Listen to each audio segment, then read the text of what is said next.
Hi, everyone. Good afternoon. My name is Mike Bernstein. I'm part of the ACRO New Practitioner Committee and leading the webinar series.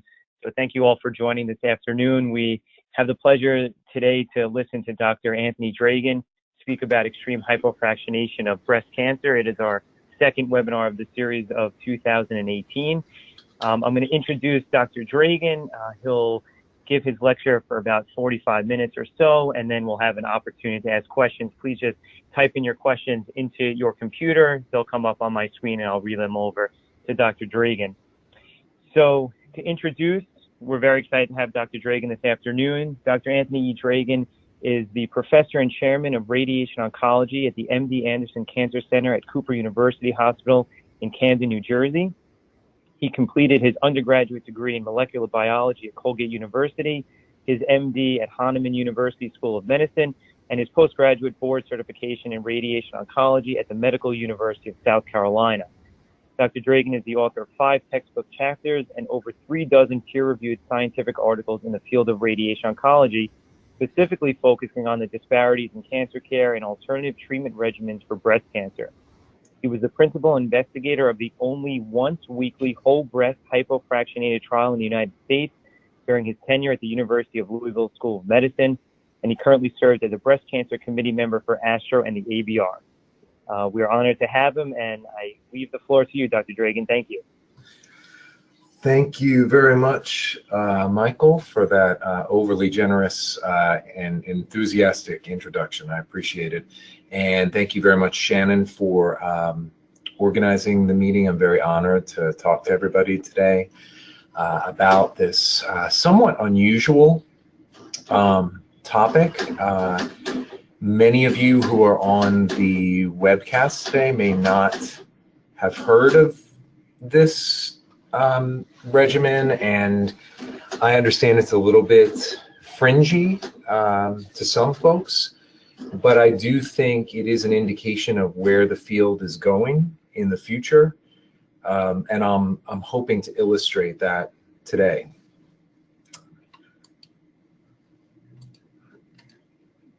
So today's learning objectives: number one, I'm first going to overview the access to care issues that really are the backbone to why novel fractionation solutions are really required in radiation therapy for breast cancer.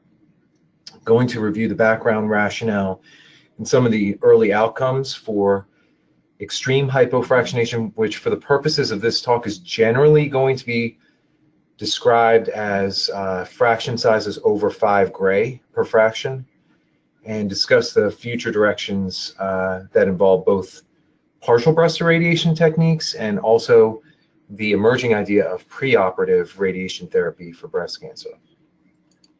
So somebody told me, like, they use the word extreme. It's not a self-imposed moniker.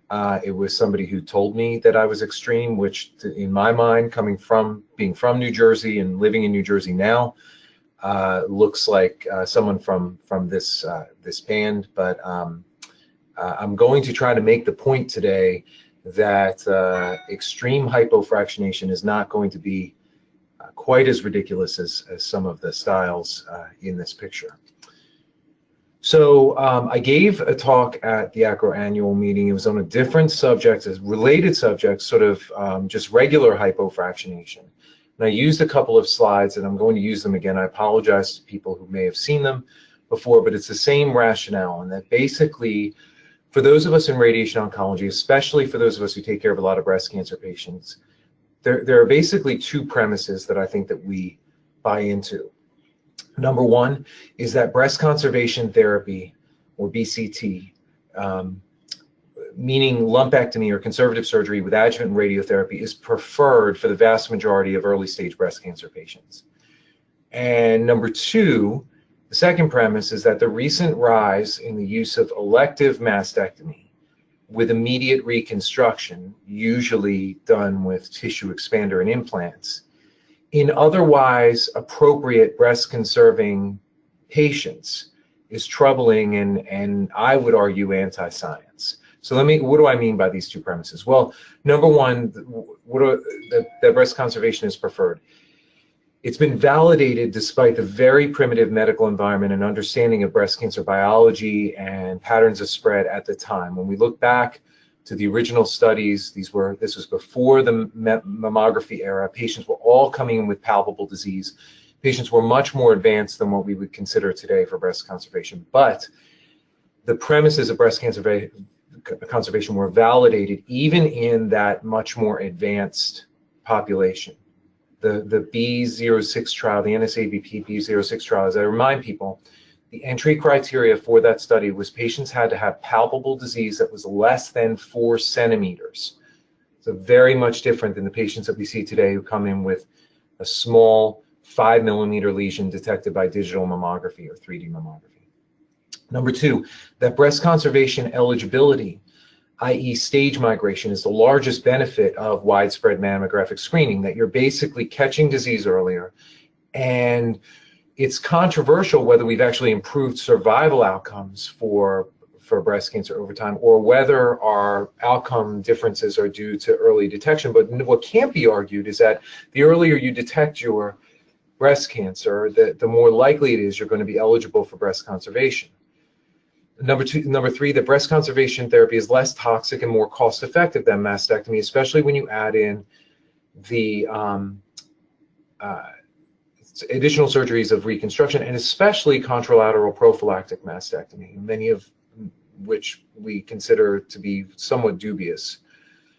And that breast conservation therapy may actually result in improved local control over mastectomy. There is some percolating data out there that for things like, say, triple-negative breast cancer, that you may actually see an improvement in local regional control with breast conservation therapy over mastectomy. It's not something that's certainly been proven by any stretch of the imagination, but there's some suggestive data that's emerging in the literature. Number two, the second premise, that elective mastectomies are troubling. That, number one, those of us in radiation oncology do see that decision-making to undergo an elective mastectomy is largely based on patient fear and biases, and that it negates nearly a half a century of the accumulation of data from multiple studies from around the world. Oftentimes, we do see the factor of some dubious interests or motivators between breast surgeons and plastic surgeons, where we do see practices that are collaborations, especially at ambulatory surgery centers, where there may be some motivations to engage patients in mastectomy unnecessarily and reconstruction. The newer techniques, such as skin-sparing mastectomy or nipple-sparing mastectomy,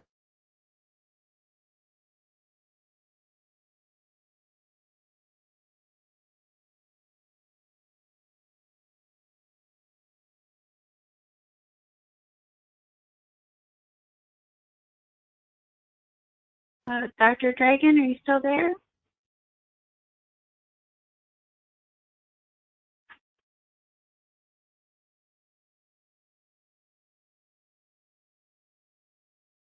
not in patients who are genetic carriers of breast cancer, but they only make up a small minority of these patients. Most often this procedure is done for symmetry. And that the reconstructive process often confuses and potentially even compromises the oncology decision-making. How often have some of you encountered patients who have had delays in the radiation therapy or technique difficulties in doing their radiation therapy because of the reconstructive process? Or perhaps the patients have had delays in their cytotoxic chemotherapy administration because of poor wound healing because of reconstruction. So these are important premises, and we say, we advocate in radiation oncology not to do this, that we want to expand and improve access and application of breast conservation therapy. We even advocate for upfront consultation so we can see patients before their surgical decision-making, that we hope the medical oncologists use neoadjuvant chemotherapy appropriately to downstage patients and make more patients eligible for breast conservation. We expect surgeons to be focused and use discriminately MRI for surgical planning, use core biopsy, not excisional biopsy, to diagnose patients, to use progressive oncoplastic techniques to help with cosmetic appearance, and to forego axillary dissection when appropriate. And we expect our medical oncologists to be thoughtful, to use neoadjuvant chemotherapy when appropriate and use genomic testing to avoid overtreatment. But we say this from our perspective, that we expect the breast team should put their own self-interest aside and in favor of options that are progressive and multidisciplinary and patient-centric, and to ensure prompt referral to all appropriate patients to radiation oncology. But the question is that so that we can just give patient the same standard treatment that is 40 years old, and that we don't apply the same standards of change and progress to our own specialty? So, I mean, I think that we get away with this a certain amount because oftentimes we don't have a lot of scrutiny on what we do from the other specialties. We're the most idiosyncratic of the specialties. A lot of times people are stuck in what's sort of worked good enough for or well enough for the majority of time. Some people are still waiting for long-term data on some alternative fractionation schemes. And data and guidelines for things like partial breast irradiation are often too confusing. But and this is the picture that I showed at the ACRO annual meeting, is that this is the same thing. That we don't apply the same standard to any other aspect of not only medicine, not only breast cancer medicine, but our lives. And after a certain period of time, it becomes somewhat ridiculous to drive around the same car that was validated or produced and was at the technological marvel of its time in 1976. So my interest in this really began, as someone who was interested in alternatives for breast cancer patients, really began when breast brachytherapy was really starting to come on the scene in the early 2000s. And as a resident in South Carolina, I saw how breast brachytherapy, which was really the only flavor of partial breast irradiation, really improved access to patients to engage in breast cancer therapy in the Southeast. In Charleston at the Medical University there was we had a resource that was called the American Cancer Society Hope Lodge. Many of you may have some of those in the cities where you are, but if you don't know, this is essentially a Ronald McDonald House for adults. They can come and they can stay for free. And when we were doing breast brachytherapy, which was very fringy at the time it was being done, patients could come in, get their have their surgery, have their brachytherapy device placed, undergo 5 days of twice daily radiation therapy right around the corner from the hospital, and essentially return home all within about a week or a week and a half. So we saw how these patients told us, look, if I had to have radiation therapy, traditional 6 weeks of radiation therapy, I really wouldn't be able to do it back in my hometown. I'd probably end up going for a mastectomy, or I probably would end up going for a lumpectomy and maybe not following through with the radiation therapy. So I was recruited to University of Louisville back early in my career, and found that there were a lot of MD Anderson trained surgical oncologists who were there. And MD Anderson was certainly an institution, especially surgically, that was really not keen on partial breast irradiation. But at the same time, I was encountering in Kentucky the most underserved population with the worst cancer outcomes in the United States. The American Cancer Society really identified Kentucky as the worst in the United States in terms of survival across all of cancer medicine. And so the idea was, how do we wrap our hands around what the actual problem is in breast cancer specifically? So we did a number of studies with the University of Kentucky, with the Kentucky Cancer Registry, which is a very, very highly validated cancer registry. It's part of the SEER data network, so it's federally funded. Also, the scale of cancer registrars in the state of Kentucky was relatively small. So these are people, the cancer registrars in the state of Kentucky, people who worked for their hospitals for a long time. Generally, they all knew each other, and they certainly were kept on top of by a guy by the name of Tom Tucker, who was the head of the Kentucky Cancer Registry, a PhD in public health and biostatistics, who ran the registry. So it's a very, very good data, and we use this data to look at the management of early stage breast cancer patients over a 15-year period. And we looked at pretty much just insured patients. So we wanted to take the uninsured issue out of it, and found that over that period of time, the rate of breast conservation was about 54%. Now, this was largely in the era where breast conservation and lumpectomy radiation was peaking in other parts of the United States. This was really before elective mastectomies really started to make a comeback. So Kentucky really never experienced a great deal of adoption of breast conservation. And then we looked at the rate of radiation therapy use after breast conservation and found that over a period of time, there were about a third of patients and up to 40% of patients over that 15-year period of time who didn't get radiation therapy after they had lumpectomy.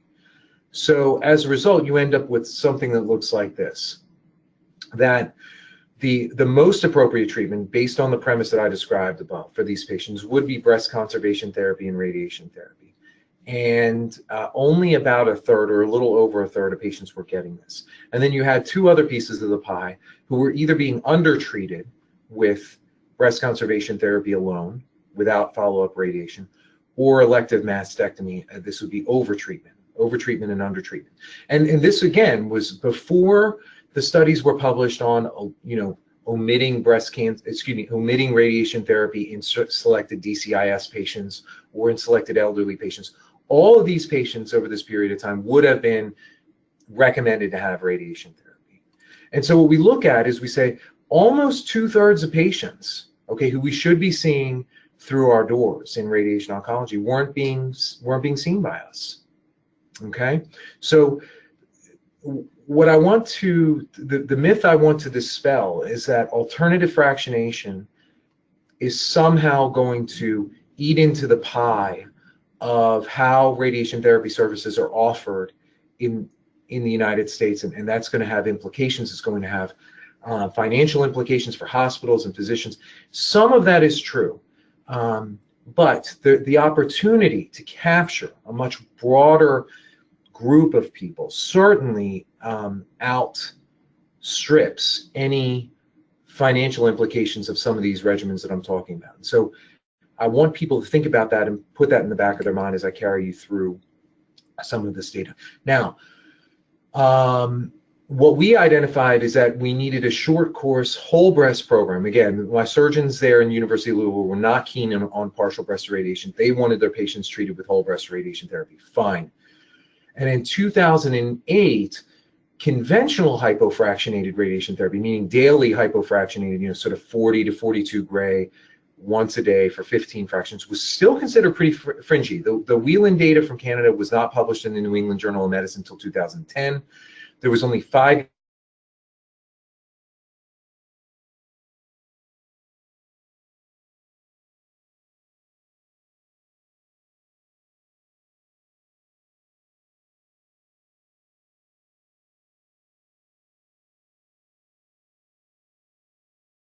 Dr. Dragun, I think your sound is cutting out.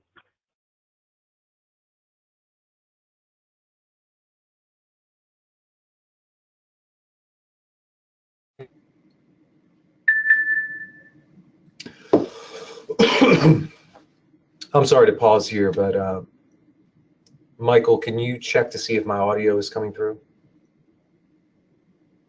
Yes, now it is. Okay. Thank you. Sorry about that. I don't know what happened.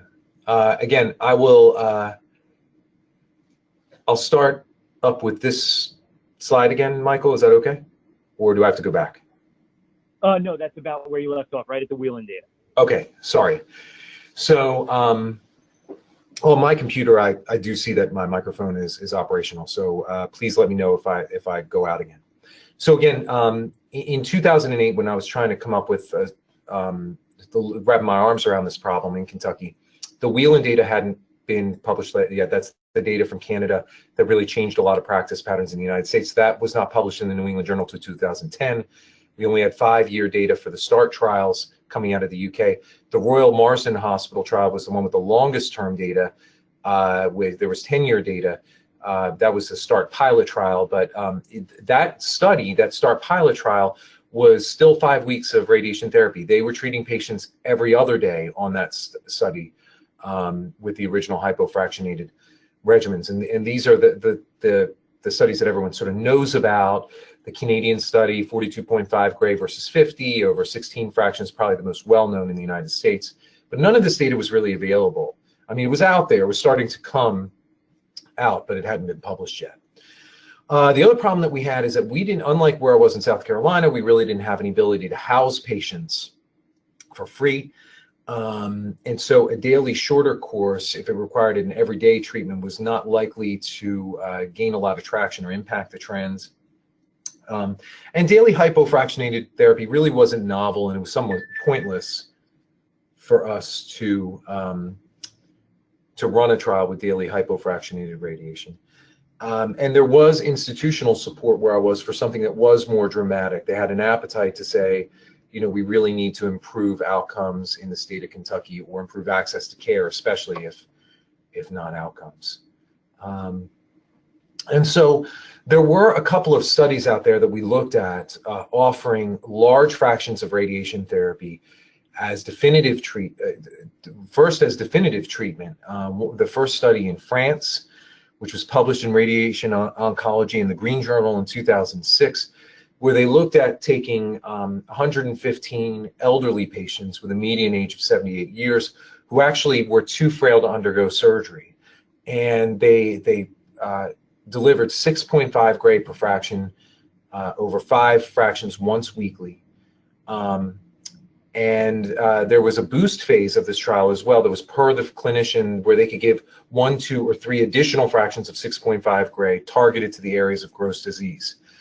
And the late effects were tolerated. The acute effects and late effects were tolerable. And patients had a 5-year progression-free survival of nearly 80%. So it was a pretty effective treatment for someone who was not going to get surgery, and very well tolerated. The same group in France published in the Red Journal a small study as adjuvant therapy, again in the elderly, 6.5 gray times 5 post-surgery once weekly, and showed a 7-year progression-free survival of 91%, and very well tolerated with grade 1 to 2 fibrosis of 33%. But if we look at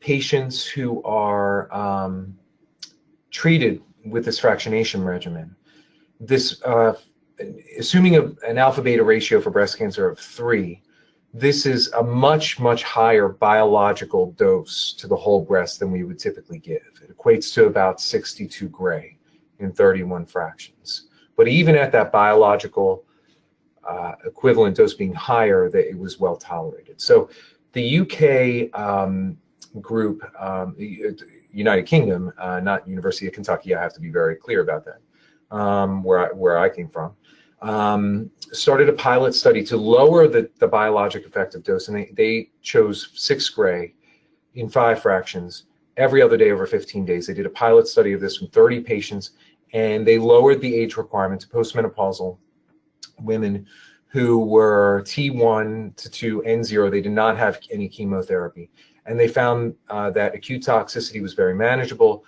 and that the cosmetic appearance at 2 years was reasonable compared to other hypofractionated regimens that they saw in the STAR trial, and that at 3 years it was 100% local control. Again, a small study, but it served as the pilot for what's commonly referred to as the FAST trial in the United Kingdom.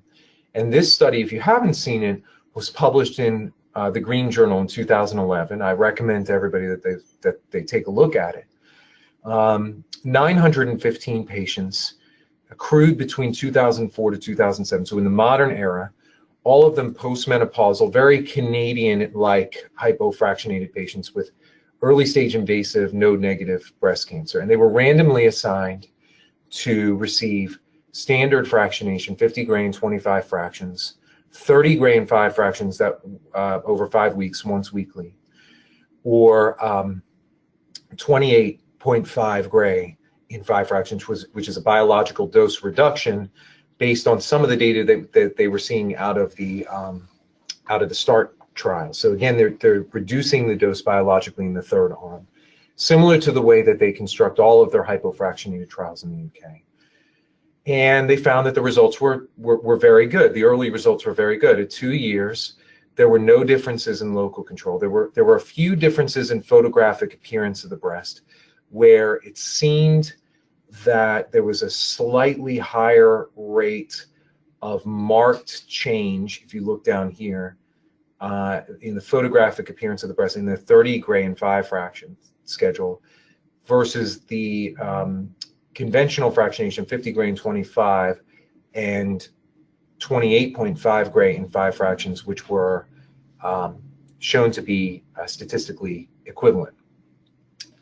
This is the relapses. Again, you can see that you had 2 breast relapses in conventional fractionated patients. You had 2 regional nodal relapses and 1 in the 28.5 gray and 50 gray, respectively. Distant relapses are here. Second primary cancers are here. So, so very, very reasonable early results. And so we knew, all we knew when we were coming up with our study is that the FAST trial had been completed and had been completely accrued. We did not have the results yet, but we thought it might be a good way to offer a lot of access to care while avoiding the controversies that were currently associated with partial breast irradiation at the time.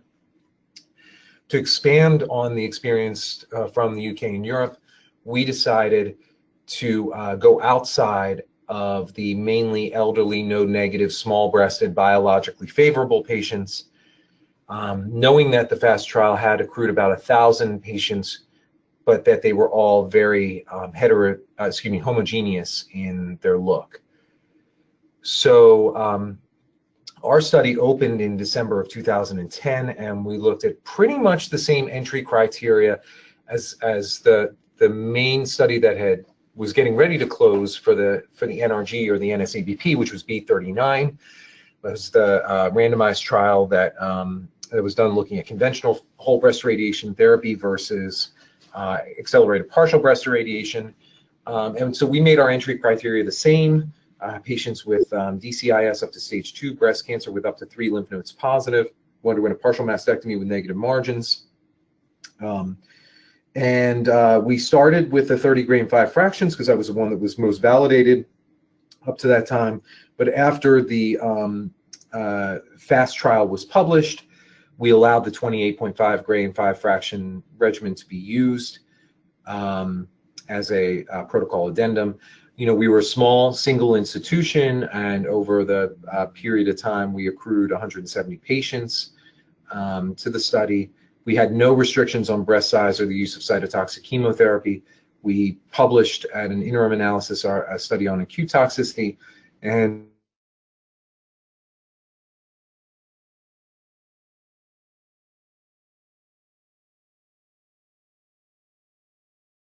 Dr. Dragun, I think your sound cut out again.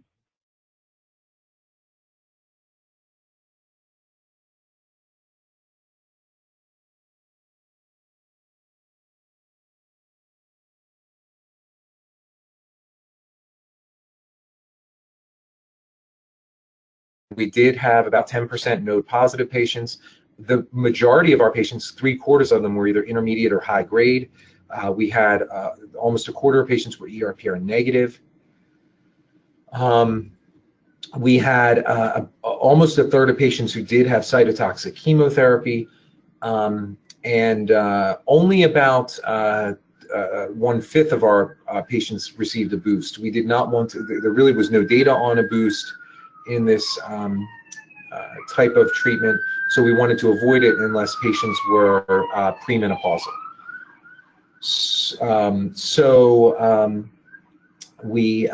But as you can see from the right-hand side, this was very pragmatic. It was standard tangents, nothing fancy, no deep inspiration breath hold, no prone positioning, very much the kind of thing that you could replicate at pretty much any cancer center. At median follow-up of just over 3.5 years, our breast cancer recurrence rate was, we had 2 recurrences, and both of them happened in ER/PR negative, for what it's worth, in ER/PR negative patients. One was a 61-year-old patient who had a T1CN0 triple negative patient who did undergo chemotherapy, and she failed in the breast and axillary and supraclavicular lymph nodes all within 1 year of completing radiation therapy. And she ended up succumbing to lung and liver metastases shortly after that. We had an 84-year-old patient who underwent this regimen after a pathologic T1CN1 disease, and she had chemotherapy. She recurred with inflammatory carcinoma within 3 months. I'm going to do a sound check again because I'm getting a text that my audio again is fading a little bit. Michael, can you check on that for me? Yes, it happened a couple of slides ago when you were talking about the characteristics of the patients that were entered, but now you're coming in clear. Okay. Again, sorry about that. As far as cosmetic outcome is concerned, you know, we used the standard Harvard scale, and then we also used what they used in the FAST trial, which was significant photographic change. Pretty much the way I would describe this as a Harvard scale is just how many patients are good to excellent at a certain period of time. And at 3 years, our rate of good to excellent cosmetic appearances was just over 80%, which was very similar to other hypofractionated regimens. The rate of significant photographic cosmetic change is, I think, a very useful thing to look at because it's basically the percentage of people who start out good to excellent but then drift into the fair to poor category. Because you will have some people who come in the door who have a pretty lousy cosmetic outcome before you even touch them with radiation. So it wouldn't be fair to you know, to attribute their cosmetic outcomes to your radiation regimen. So this was 11.6%, and we actually did find a trend toward patients who were smokers. We had a lot of smokers in the trial. Smoking is much more prevalent in Kentucky than it is in a lot of areas in the country, and over 50% of our patients were smokers. So I do believe that there probably is something there. So when we look at all those similar studies, I showed you all a couple of these trials that at the beginning. There was also a retrospective Italian study that was done. But if we add all these up and we look across, we find that good to excellent cosmetic outcome around 80% plus or minus, and the rate of significant cosmetic change really around 10 or 11, in our case just over 11%, with slightly higher cosmetic change in patients who undergo 30 gray and 5 fractions. So very, very reasonable when you compare these to other daily hypofractionated regimens. Oops, sorry. So future directions, we should see an update of the FAST trial coming soon. I had heard that it's going to be published sometime within this year, and it'll be really interesting to see their longer term data. In the meantime, a much larger trial has already been ongoing and is closed, frankly, in the UK. It accrued very, very quickly from 2011 to 2013. 4,000 patients, so the same size and scale as our B39 trial in the United States.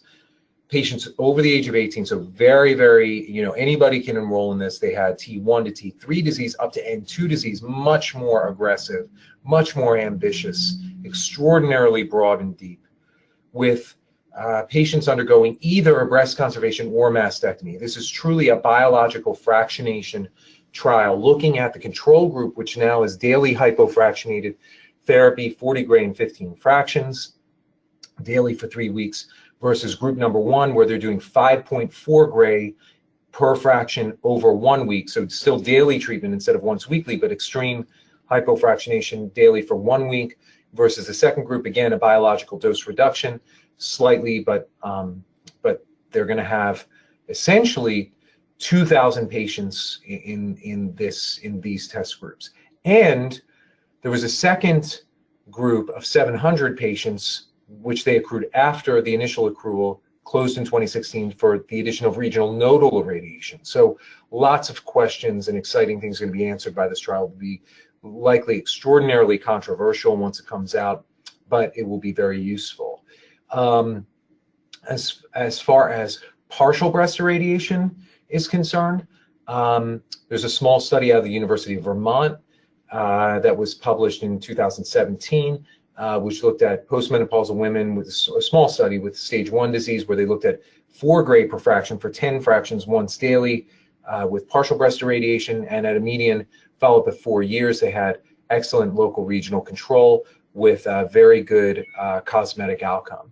And interestingly, they showed that their cosmetic outcomes improved over time, which is somewhat against conventional wisdom. And you can say, and because I can already hear you saying it in your mind, well, that's a small study and single institution.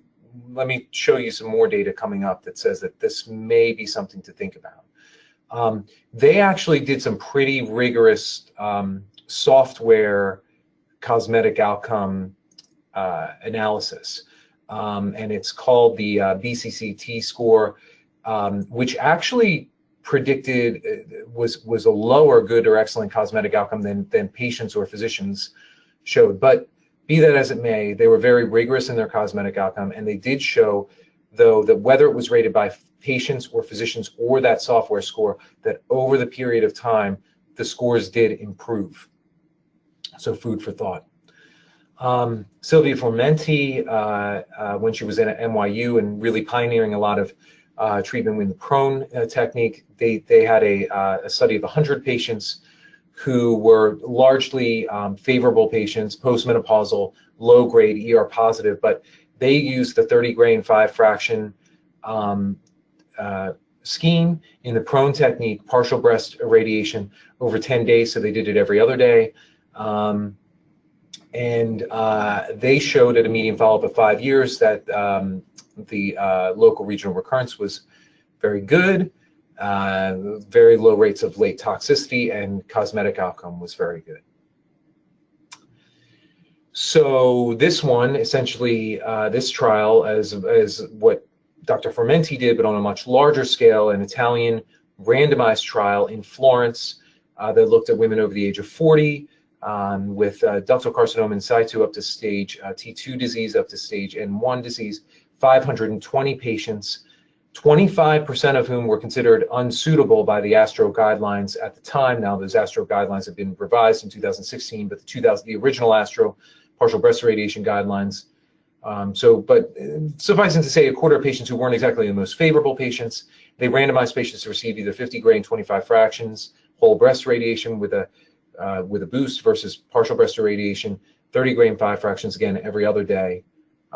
Very pragmatic treatment planning, and after 5 years, the ipsilateral breast tumor recurrence rates were the same. The acute toxicity was higher in whole breast radiation therapy. Late toxicity rate was higher in whole breast radiation therapy. Cosmetic outcome was better in the partial breast radiation group. So a lot.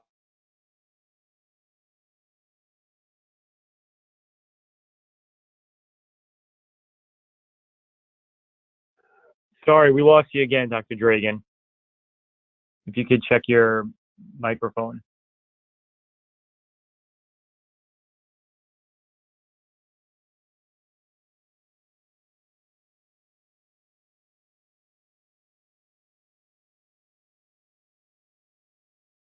Bordering on sort of what we see with stereotactic body radiation therapy or ablative therapy. And the way to do that is to get more conformal, and you can do that if you look at target definitions in the postoperative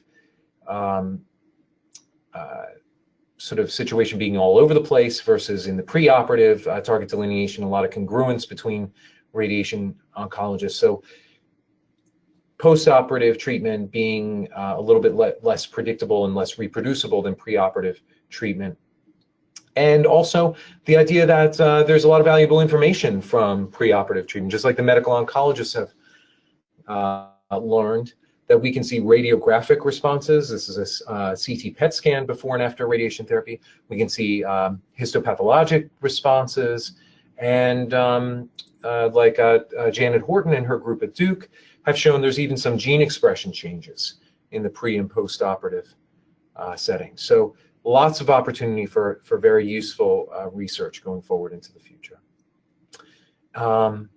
And so, you know, this is not necessarily a new idea.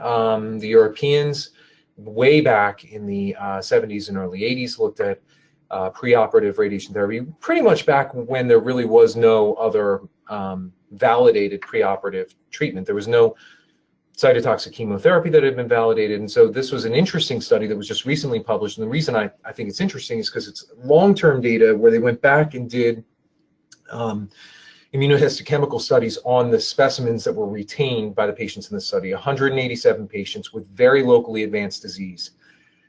They had to be locally advanced from their T stage or N2, and they had planned preoperative radiation therapy, 45 to 55 gray, sort of modest hypofractionation, but they were all treated to the breast and regional lymph nodes. They had no other preoperative treatment. 61% were ER positive, but they did have 22% that were found to be triple negative. And they found at a median follow-up of 32 years, okay, that the disease-free survival outcomes were not so great, okay, because this is, again, the era before systemic therapy, but the local regional control was very high. But interestingly, that the pathologic complete response rate was much higher for triple negative breast cancers, similar to what it is in patients who undergo cytotoxic chemotherapy up front, and that the procedure appeared to be pretty safe, that the idea of postoperative infections was pretty rare.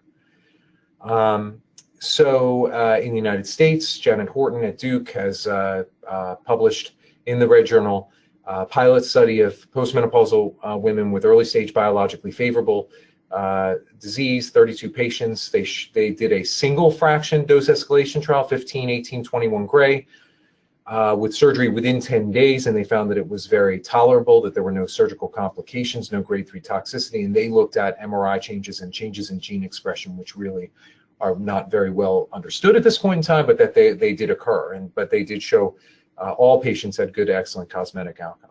Beth Nichols at the University of Maryland, looking at doing a little bit more of a conventional external beam partial breast irradiation regimen, 38.5 gray and 10 fractions, with surgery a little bit further out, 21 days later, but pathologic CR rate of 15% in postmenopausal early stage patients, with very low rates of surgical complications and good to excellent cosmetic outcome.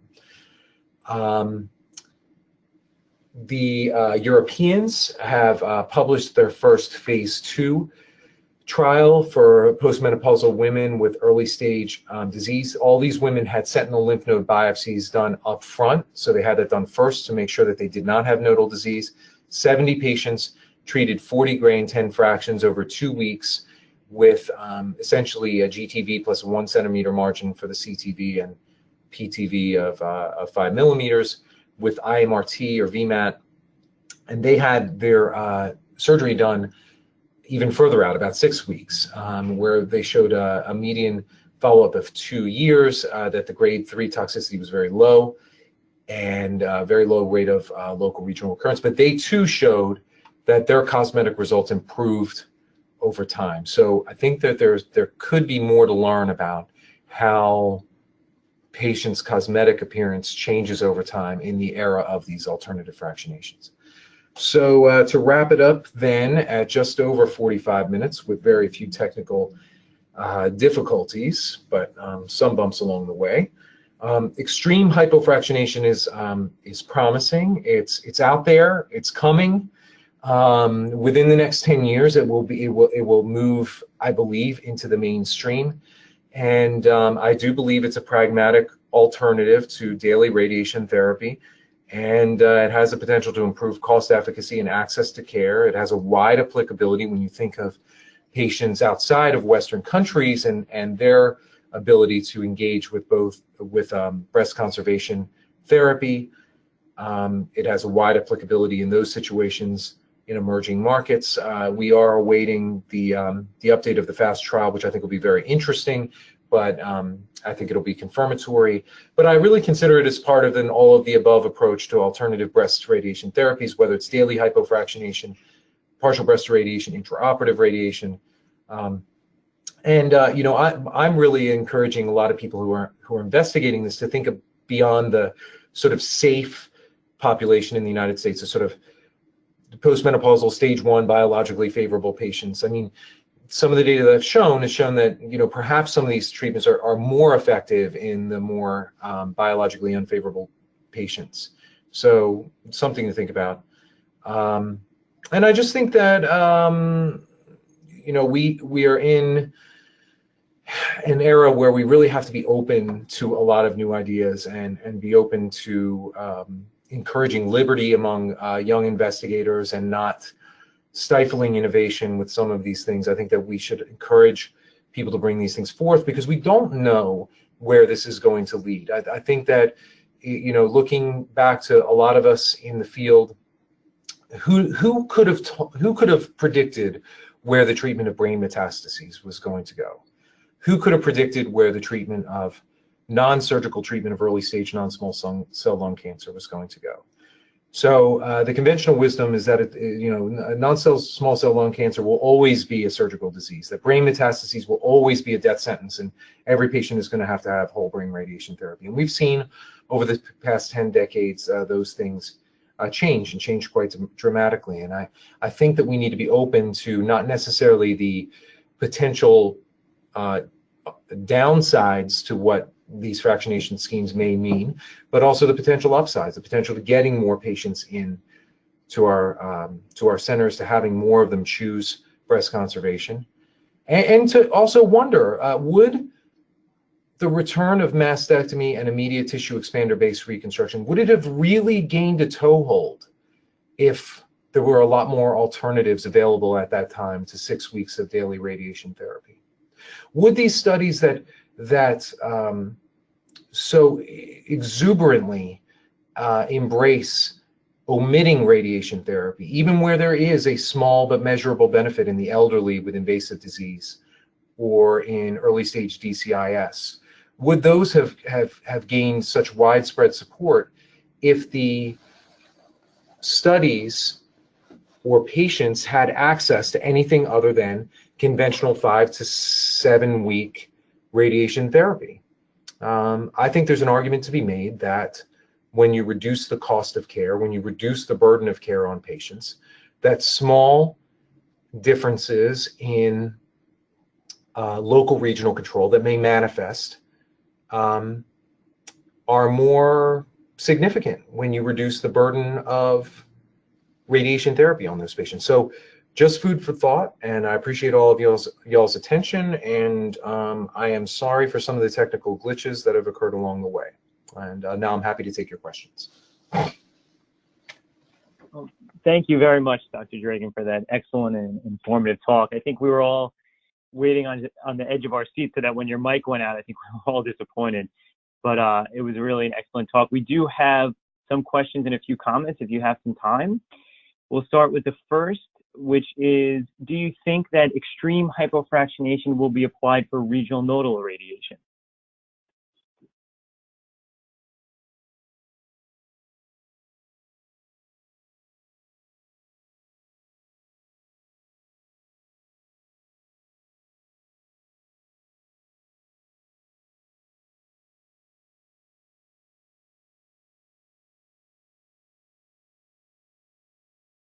Did we lose Dr. Dragun again?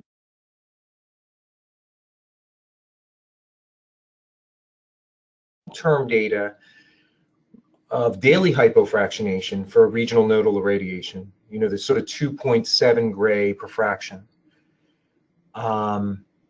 where they looked at the long-term data from the patients treated on the STAR trials and compiled all of them. You had about 300 to 400 patients, all of whom had 10-year follow-up or 15-year follow-up, and they didn't find any evidence of any ARM symptoms in those patients above and beyond what they saw in the conventional fractionated group. So when they brought that data out, it was a small step for them to say, okay, if we're talking about biologically effective doses, we're talking about biologically effective doses, and we should try this newer regimen on regional nodal radiation. So they've done it. So I think that it's there. I mean, we're starting to see the daily hypofractionation for regional nodal radiation, starting to see that percolate into the literature. And so I don't think it's a big step to go beyond that. Great, thank you. And just to follow up, in the study that you did at the University of Louisville, you had a few patients with axillary nodal disease.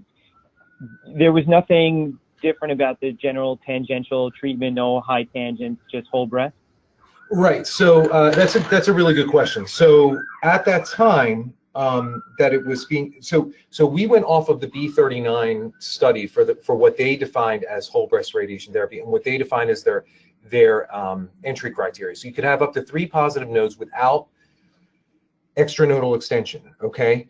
And essentially the tangents were high tangents on all patients. Okay. We didn't make a distinction between, you know, low tangents or high tangents. It was high tangents on everybody, pretty much as defined by the B39 study. And that study, remember that the standard arm of that study, that was designed in 2004, so that was before the MA20 data came out about, you know, from Canada about, you know, N1 disease and the potential benefit of regional nodal disease. So we use that as our model for the target delineation that should occur.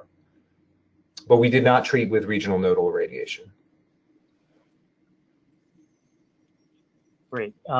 Next question is, when do you think ASTRO will adopt extreme hypofractionation within the whole breast radiation therapy guidelines? And secondly, would it be beneficial for ACRO to come up with such guidelines? Yeah, I mean, that's a very, very good question. So if you look at their the first ASTRO white paper on hypofractionation, in the state of the evidence, they had a short section in there that talked about some of these more extreme hypofractionated radiation treatments being out there. I think it's going to be very difficult to ignore if the longer term data from the FAST trial comes out and shows, you know, essentially equivalent outcomes in 1,000 patients. I mean, that study is not much smaller than the original B06 study looking at lumpectomy versus mastectomy. So you can't really ignore it. So, I mean, I do think that there are populations that we see, you know, populations who are elderly, who may be biologically unfavorable, you know, populations, you know, vulnerable populations. These are the patients who, you know, although they may be insured, they may have Medicaid, but they may not have transportation. They may have, because people have asked me, would I use this off trial? And I say, yes, in very select extreme circumstances. It's something that's certainly outside the mainstream in the United States. But if I'm talking about a patient who's essentially going to go without, she's had a lumpectomy, she's going to go without therapy when she should have. It's, let's say, a patient who's maybe 80 years old who has triple negative disease. I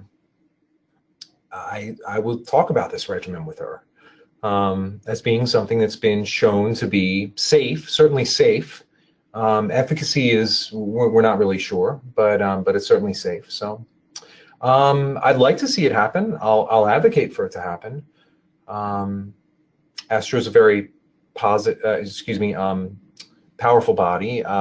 They've been open enough to have me present this data there. Not necessarily this particular presentation, but the data that I published in the Red Journal. I mean, they drew attention to it. They made it a CME activity. So there are people within ASTRO and who are, you know, who have been very encouraging. So I've been happy about that. The next one is more of a comment, but if you have something to add to it, they say that they definitely see the application for young working women and through elderly women who cannot be transported for 6.5 weeks during radiation treatments is very encouraging for the field. We've moved ahead with SBRT and SRS for most other sites, so it's very exciting to have another option on the horizon for breast cancer. Yeah, well, I thank you for that, and I do think that you know, things are changing so fast, and the luxury of having, you know, well, first of all, I've never been to a breast cancer talk where the speaker doesn't say, this is all very encouraging, but we need longer term data. And, you know, that includes data that's like 15, 20 years old. We need longer term data. So, but really long-term data is becoming more and more of a luxury when technology is changing so fast. People's healthcare needs are changing so fast. I think we need to look with a bit more pragmatism, and I think that the breast cancer subspecialty of our field has been an outlier in terms of how willing it has been to change over time, and that's good to see that changing now. And people who were considered to be, very fringy, people like Frank Vicini, Doug Arthur, Marty Keish, the Bob Kuski, who sort of pioneered partial breast irradiation, being, when they were doing their work and presenting their work, they were really, treated like pariahs. And I think a lot of what they were advocating for has come to pass. And I'd like to see more of that. And I'd see people like Janet Horton at Duke and people like Beth Nichols, Simona Scheitelman at MD Anderson in Houston. All like the newest thing now is looking at preoperative large fraction radiation therapy, and I think it could be something that's very, very exciting coming forward into the future. Definitely on the similar terms, we have another question that asks, what are your thoughts on stereotactic partial breast radiation for once daily treatment in the adjuvant setting and potentially as definitive management for small breast tumors? So it's a good question. So if you go back to that slide that I had, and I can go back to that now, the slide from let's see, the rationale slide that I have here. I think that what I worry about, just like we worry about with SRS for brain metastases, right? The volume in a post-resection cavity, is much larger than in a, definitive cavity. And so I think that in my mind, it's more likely that we're going to kind of bypass this step of adjuvant SBRT and move right into the step of preoperative SBRT, because it's very, very difficult to with all of the postoperative partial breast irradiation techniques that you have, and the delta between what you gain in terms of the number of fractions between SBRT and conventional, or quote unquote conventional, external beam partial breast radiation, the delta between the number of trips and fractions that people have is very small. So I would say that the real opportunity is in the preoperative, in the preoperative ablative setting, potentially ablative setting. And there was a conventional wisdom that thoracic surgeons would never get on board with SBRT for lung cancer, and that conventional wisdom has turned out to be not exactly true. And I think the same holds true for breast cancer. I mean, the cynic in me says, well, breast surgeons will never give up the, well, I think, it's possible, but it's also possible that there is an opportunity there, and you can get, a few influential breast surgeons is all it takes who want to, be part of a novel solution to something. It still can happen. And if you're going to say, we're going to insist on those patients undergoing sentinel lymph node biopsy beforehand, for a period of time.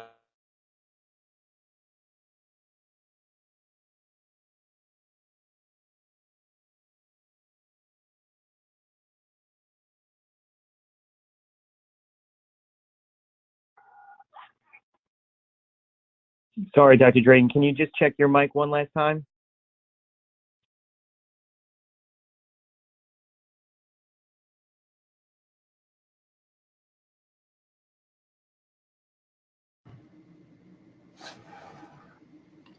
Dr. Dragun, are you still there? Yes, I am. My audio cut out there, but I was done speaking. I was just talking to myself at that point. I'm sorry. No problem. So if you have time, we have two last questions, comments. Yes. One is very similar to what you were just referring to. With carboplatin, taxanes, Perjeta, Herceptin neoadjuvant regimens causing a 60% pathologic complete response rate, can you envision a non-operative breast treatment regimen someday? So similar to what you were referring to. Well, so there are protocols going on now where they're eliminating surgery. So patients, and I think one of them is an NRG protocol, if I'm not mistaken, where patients who they get a post-neoadjuvant biopsy, and if there's no evidence of disease, then they just go on to whole breast radiation therapy alone. Similar to what you would do for somebody who had an unknown primary, okay? An unknown primary or undiscovered primary in the breast is not necessarily treated with mastectomy, but If you had a nodal manifestation of an unknown primary, you could treat that with whole breast and regional nodal radiation. So this is coming out there, but we don't really know the value of radiation therapy in the setting of somebody who's had a pathologic complete response, right? I mean, if someone's had a pathologic CR, that means all their gross honkin' disease has melted away, right? And so what does that mean for their microscopic disease? Well, it stands to reason that that's gone as well. So what are we treating with radiation therapy if they have a path CR? So, and the B51 study, which is looking at that right now, where we're randomizing patients in the post-mastectomy setting who have had a pathologic CR, node-positive patients who path CR to receive post-mastectomy radiation therapy or not. So there are threats to, on a lot of different fronts, to the elimination of radiation therapy as a component of treatment. The question is, are we going to be able to move up in the order of local treatments in some other respect to balance that out? I think that's why we have to not be scared of these things. We have to kind of embrace them. Perfect. And last, as I mentioned, just one last comment. Someone had a patient just this morning with a newly diagnosed breast cancer, and her surgeon told her that mastectomy was faster, and she had a T1 lesion. So just to your point of absolutely needing to be on the leading edge and hopefully have upfront consultations in the future. Well, yeah, and if the surgeon's going to say, hey, look, the radiation oncologist, he or she's going to tell you that you're going to need to come back and forth every day for 6 weeks. Okay, and do you really want to come back and forth every day for radiation for 6 weeks? And the other thing is, you're going to have a really bad skin rash. You're going to be in a lot of pain and everything like that. So, I mean, part of this has gotten a toehold, okay? Because there was a point in time in the late 1990s and early 2000s where, people were really, I would say it was very, very unfavorable to, or considered very backward, I would say, to offer a patient like that mastectomy. And really the resurgence of mastectomy has really come on board because of the different reconstructive techniques. And my argument is what allowed that to get a toehold, and what allowed, essentially from our perspective as radiation oncologists, allowed the field to slide backward. And not just backward, but backward in an era where the diagnosis of these breast cancers is so much more favorable, the argument that I made at the beginning of this talk, than it was when those studies were originally done. So almost unfathomably backward is the fact that we didn't change as quickly as we should have in breast radiotherapy, in the breast radiotherapy world. That at the time that mastectomy and immediate tissue expander-based reconstruction was starting to really ramp up across the country, and there were people like Tim Tuttle at University of Minnesota, who's a breast surgeon, who was blowing the warning horn about it, saying this is maybe not such a good idea. Monica Morrow at Sloan Kettering saying, breast surgeon, saying this is probably not such a great progressive idea. At the same time that was happening, people who were being the loudest voices in our fields for things like partial breast irradiation therapy were being, roundly criticized. And so looking back on that, we probably missed an opportunity there to really hold on to this. And now we're starting back from a hole where the rates of breast conservation therapy across the country for early stage disease are lower than they were in the late 1990s today. So the question is, what should we think about that? And how should we go about addressing that going forward?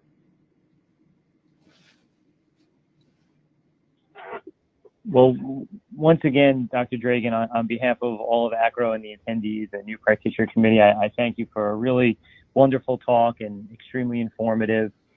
And I just want to let everyone know that this lecture was recorded and will be on the ACRO website within the next few days for anyone that wants to listen to it once again, and keep your eye out for emails for future upcoming webinars again next month. And once again, Dr. Dragun, thank you so much for your time. That was wonderful.